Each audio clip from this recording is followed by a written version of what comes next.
In the scriptures, sometimes it's common to use animals to symbolize certain traits that we associate with people. We can say that someone is as devious as a snake or as loyal as a dog. And if you had to associate Jesus Christ with an animal, what type of animal would you associate him with? Would it be a lion? A mighty, majestic, regal creature? Would it be a lamb because the Savior sacrificed himself for us? Would it be a jellyfish? Or a narwhal, or a platypus, for whatever reason? Well, the animal that the Savior chooses to associate himself with in section 29 of the Doctrine and Covenants is a chicken. I don't know if you saw that one coming or not. A very specific type of chicken, and that is a mother hen. You remember that we use the phrase mother hen to denote someone that is extremely protective. And in section 29 of the Doctrine and Covenants, the Savior wants us to know that he is protective of his saints and those that choose to gather to him in the last days. That he wants to protect everybody from the disasters and calamities that will enfold around us in the last days, but we have to gather to him to do so. At this particular point in time, the Savior said, he will gather his people even as a hen gathers chickens under her wings, even to as many as will hearken to his voice and humble themselves before him and come upon him in mighty prayer. Now, the other part of the historical background of section 29 of the Doctrine and Covenants is by this point, Joseph Smith had completed translation of the Book of Mormon, the church had been organized, and he was now getting ready to embark on his next great project, which was a translation of the Bible, was to translate the Bible. Now, this isn't a translation in any traditional sense of the word. In fact, the world's expert on it, a man named Robert J. Matthews, said the Joseph Smith translation was not a translation in a conventional sense. The prophet would read from a copy of the King James Version of the Bible and dictate to a scribe who would write corrections and additions on the paper as they were revealed to the prophet and spoken aloud by him. The Holy Ghost was the active translator. Now, if we're getting down to the particulars of what the translation was, it wasn't a translation from Greek to English or from Hebrew to English. It consisted of several different things. Sometimes it was a restoration of the original text. That happens around the time that this revelation is received. Joseph Smith receives Moses chapter 1, which is a precursor to Genesis chapter 1 that establishes Moses receiving revelation that allowed him to write the history that's found in the book of Genesis, Exodus, and so forth. In some cases, it was a restoration of what was once said or done but was never in the Bible. For instance, the Book of Mormon mentions Melchizedek and how amazing Melchizedek was. There's a bunch of revelations about Melchizedek and why he's important found in the Joseph Smith translation of the Bible. In some cases, it was just simple editing to make the Bible more understandable to modern readers. It was also editing to bring biblical wording into harmony with truth found in revelations elsewhere in the Bible.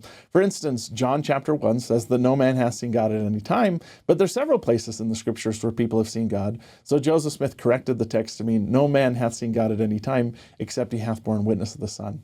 Finally, there were changes to provide modern readers with teachings that were not available to the original authors. So in some sense, the Joseph Smith translation was also a commentary where Joseph Smith would offer insights into what the particular meaning of specific texts were. This is a Bible that Joseph Smith would have used. He purchased it from E.B. Grandin, the man that was printing the Book of Mormon, while the Book of Mormon was being printed. And you can see here that he purchased it for $3.75, and he labeled it the Book of the Jews and the Prophecy of.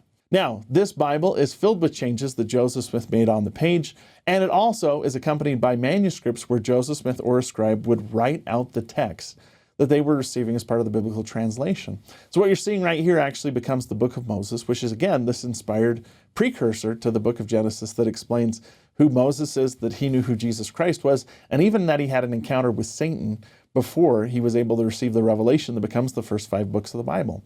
Now, section 29 is received alongside of this, and some of these things must have been on Joseph Smith's mind. It seems like, in a lot of ways, this revelation was intended to answer some of the questions that came up through the biblical translation.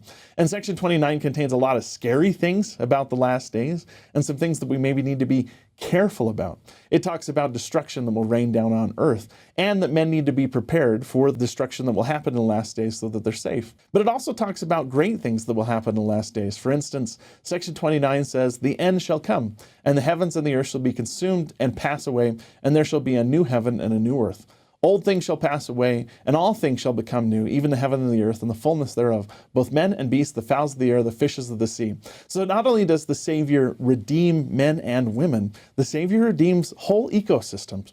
He's going to save the earth and all the plants and animals and creatures that live within it. So if you've ever been sad and wondered if your dog was going to get resurrected, section 29 has the answer. All things become new, both men and beasts, the fowls of the air and fishes of the sea. So if you lost your fish along the way too, it seems like you're covered.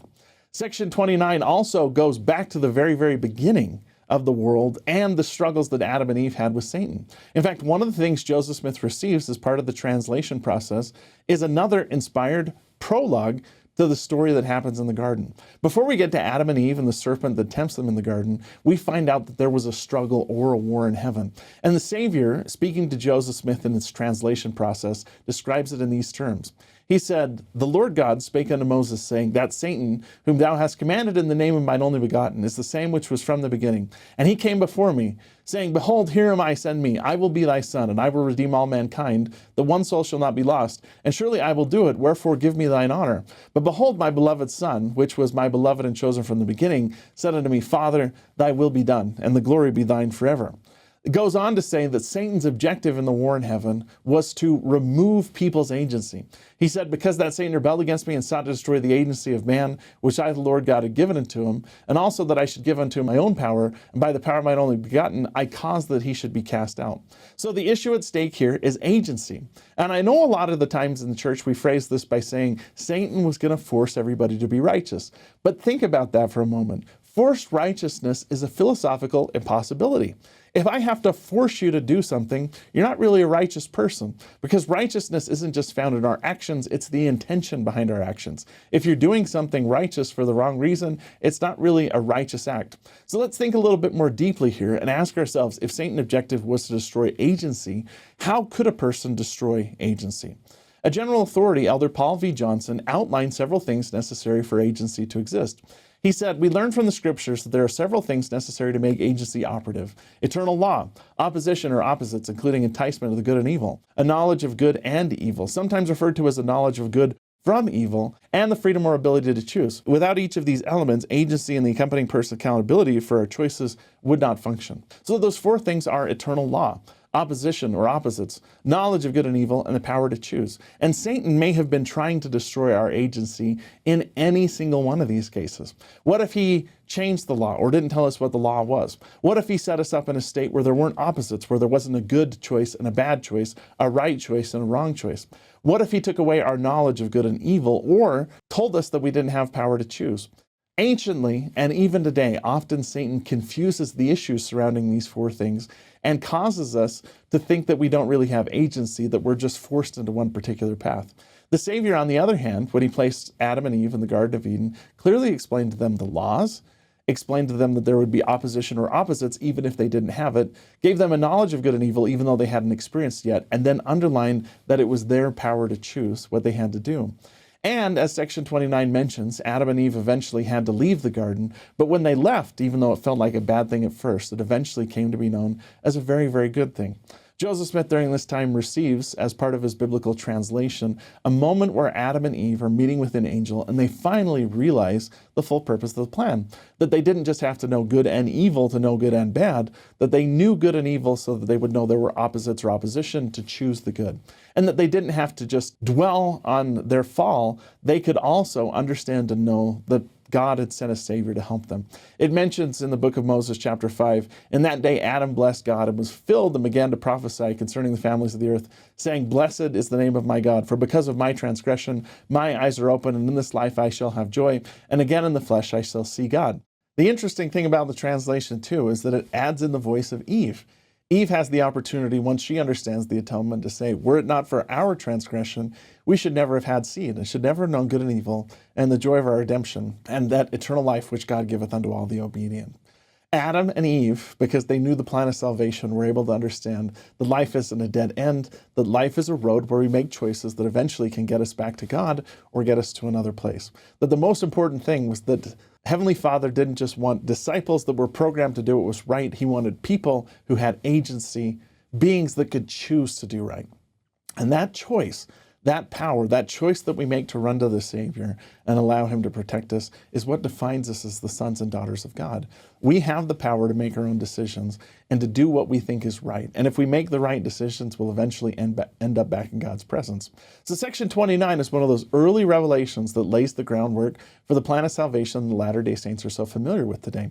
When it comes down to it, a knowledge of the plan of salvation from the beginning to the end, from the creation of the earth to the last days, which are all subjects covered in section 29, centered around one central concept, which is that God just doesn't want us to be obedient, because he tells us to be obedient, he wants us to choose to be obedient of our own volition. He wants us to exercise our power of agency, to do the right thing, and become the sort of people that he wants us to be. A person that has to be forced to do something really isn't a person that you can count on for any kind of loyalty. A person that learns the principles and chooses to do something right is the sort of person that you can trust and give responsibility to. In giving Joseph Smith the power to translate the Bible, he asks all of us to engage deeply with these questions found in the scriptures, especially the book of Genesis, to think deeply about the purpose of this life, about why we're here, and about what we can do to become better people, and eventually become the sort of people that can exist again in the presence of God.